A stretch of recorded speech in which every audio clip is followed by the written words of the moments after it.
నమస్తే, నేను మీ అంజలి దాస్ కోటిపాటి. అమరావతి చిత్రకళా వీధి 2026 గుంటూరులో నిర్వహించారు. ఇందులో పాల్గొన్నటువంటి చాలామంది కళాకారులని మీ ముందుకు తీసుకొస్తున్నాను.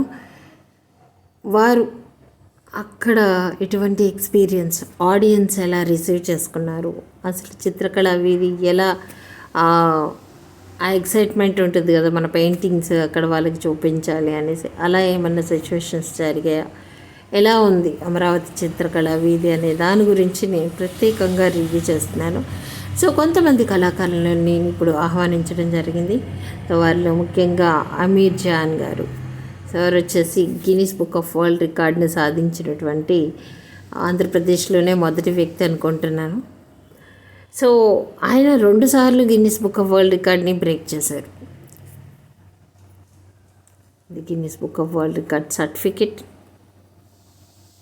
సార్ దాన్ని పట్టుకొని దిగిన ఫోటో. ఇది వచ్చి Limca of book of records అనమాట.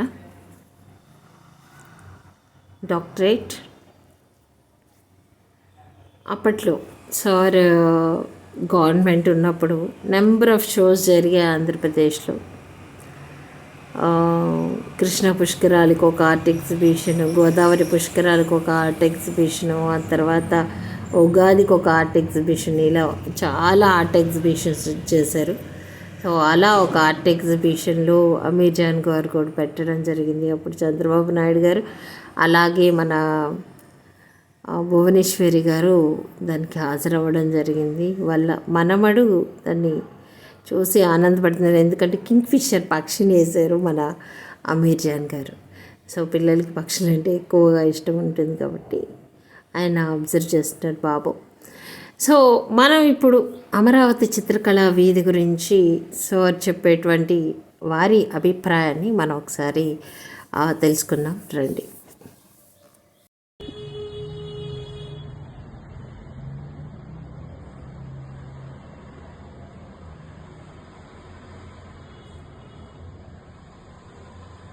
నమస్కారం అండి.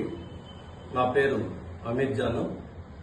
నెల్లూరు అమీర్ ఆర్ట్స్ అకాడమీ అనే సంస్థ ద్వారా నేను చిత్రకళకు సేవ చేస్తుంటాను.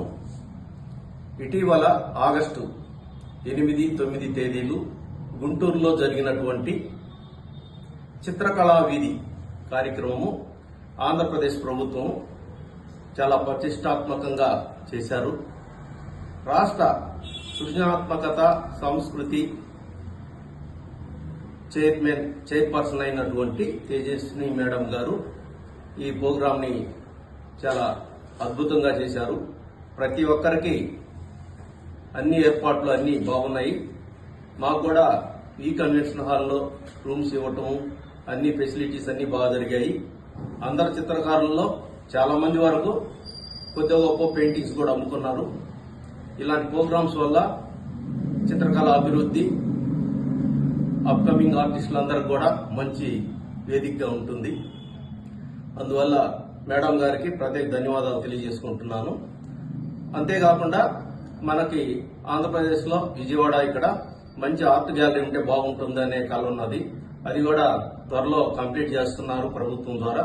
అది తొందరగా పూర్తయితే మాలాంటి ఆర్టిస్టులందరము అక్కడ వేదికగా పెట్టుకొని పెయింటింగ్స్ ఎగ్జిబిషన్ చేయడము, సేల్స్ అనేది కూడా బాగా జరుగుతుంది.